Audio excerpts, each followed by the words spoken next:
Hello hello സിതാരെ, ഞാൻ സുമിത്രയാ. ആ പറയൂ, എന്താ നേരത്ത്? ഒരു ചെറിയ വിശേഷമുണ്ട്. നാളെ നന്ദേട്ടന്റെ എന്റെയും വിവാഹ വാർഷികം. ഓ, കൺഗ്രാറ്റ്സ്. സാധാരണ വലിയ ചടങ്ങൊന്നും അങ്ങനെ നടത്താറില്ല. പക്ഷെ ഇത്തവണ നവീന് നിർബന്ധം, അത് ആഘോഷിച്ചേ പറ്റൂന്ന്. വിവാഹത്തിന്റെ കാര്യം തീരുമാനിച്ച പിന്നെ അവന് വല്ലാത്ത മാറ്റോ.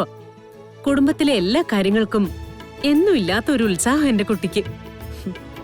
നവീനത് ആഘോഷിക്കാൻ തീരുമാനിച്ചു. നല്ല കാര്യല്ലേ, നടക്കട്ടെ. ഞാൻ വിളിച്ചതേ സിതാരയും ഗാധി അതിൽ പങ്കെടുക്കണോന്ന് പറയാനാ. ഫോണൊന്ന് ഗാധിമോൾക്ക് കൊടുക്കാവോ? ഞാൻ പറയാം. അത് മോൾ ഉറങ്ങി. അയ്യോ, അതെന്ത് പറ്റി? സാധാരണ നിങ്ങൾ രണ്ടുപേരും കിടക്കാൻ ലേറ്റ് ആവുമെന്നാണല്ലോ മോൾ എന്നോട് പറഞ്ഞത്.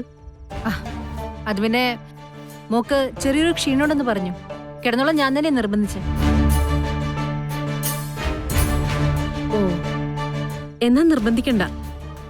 സിതാര മോളെയും കൂട്ടി നാളെ ഇങ്ങോട്ടേക്ക് എത്തിയാ മതി. ഞാൻ നവീനെ അയക്കണോ രാവിലെ? വേണ്ട, ഞങ്ങൾ എത്തിക്കോളാം.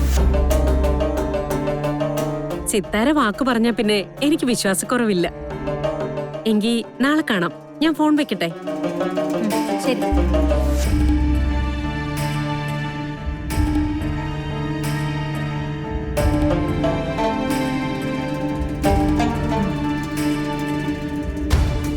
എന്തുപറ്റി മാം? ഇതിനിടയിൽ ഓരോന്ന് കൊണ്ടുവന്ന് വെക്കുന്നു. നവീന്റെ അച്ഛന്റെ അമ്മയുടെ വിവാഹ വാർഷികം ആഘോഷമായിട്ട് നടത്തണമെന്ന് നവീൻ തീരുമാനിച്ചെന്ന്. അതിന് മോളെയും കൂട്ടി ചെല്ലണമെന്ന് പറയാനായിട്ടാ സുമിത്ര വിളിച്ചത്. ചെല്ലാന്ന് മാം പറഞ്ഞല്ലോ. ഗാഥ മാഡത്തെയും കൂട്ടിക്കൊണ്ട് പോവാനാണോ? അതൊരു കാരണവശാലും ഇല്ല. ഇനി കളരിക്കൽ തറവാട്ടിൽ എന്റെ മോള് കാലു കുത്തില്ല. അപ്പോ കൃഷ്ണയെ തിരികെ വിളിക്കാനാണോ? അവളുടെ അമ്മയുടെ കണ്ടീഷൻ എന്താന്ന് ചോദിക്കാം. ഓക്കെ ആണെങ്കിൽ അവള് തിരിച്ചു വരട്ടെ. ഞാൻ പറയാം. ഒരു വിധത്തിൽ മനസ്സിന് സമാധാനം കിട്ടില്ല എന്നുള്ള തരത്തിലായിട്ടുണ്ട്. ഇപ്പൊ ഈ ഒരു ആഘോഷം നടത്തേണ്ട കാര്യം എന്താ അവർക്ക്?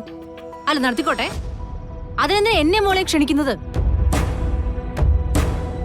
ആവശ്യമില്ലാത്ത കുറെ ശാപങ്ങള് വാരി വലിച്ച് തല വെച്ചിരിക്കുന്ന ഒരു കുടുംബം.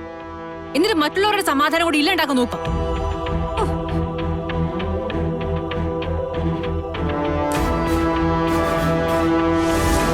എന്തൊക്കെയാടി കേൾക്കുന്നേ? ആൾമാറാട്ടം നടത്തിയേ, അതിന് ശമ്പളം വാങ്ങിക്കേ. വേണോ വേണ്ടോ എന്ന് ഞാൻ ഒരുപാട് ആലോചിച്ചതാ ഉണ്ണി.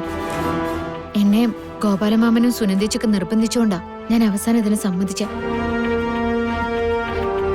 അവരാണെങ്കില് അമ്മയുടെ ഓപ്പറേഷനുള്ള കാശ് അക്കൗണ്ടിൽ ഇട്ട് തരുകയും ചെയ്തു. പക്ഷെ ഇപ്പൊ എനിക്ക് തോന്നുന്നു ഒരു ഊരാക്കുടുക്കില ഞാൻ പെട്ടുകിടക്കുന്നേന്ന്. കാശുള്ളവരുടെ വിശ്വാസങ്ങളും അന്ധവിശ്വാസങ്ങളും ഒക്കെ നമുക്ക് മനസ്സിലാവാത്ത കാര്യങ്ങളാ. നിന്നെ ഇങ്ങനെ വേഷം കെട്ടിച്ച് നിർത്തിയിട്ട് അവരെന്താ ഉദ്ദേശിക്കുന്നേ? അവിടെ ഒരു പെൺകുട്ടിയില്ലേ ഗാഥ, അവക്ക് എന്തൊക്കെയോ പ്രശ്നങ്ങളുണ്ട്. തൽക്കാലം വിവാഹം കഴിക്കാൻ പോകുന്ന പയ്യന്റെ വീട്ടുകാര് അതറിയാൻ പാടില്ല. അത്രേ എന്നോട് പറഞ്ഞിട്ടുള്ളൂ.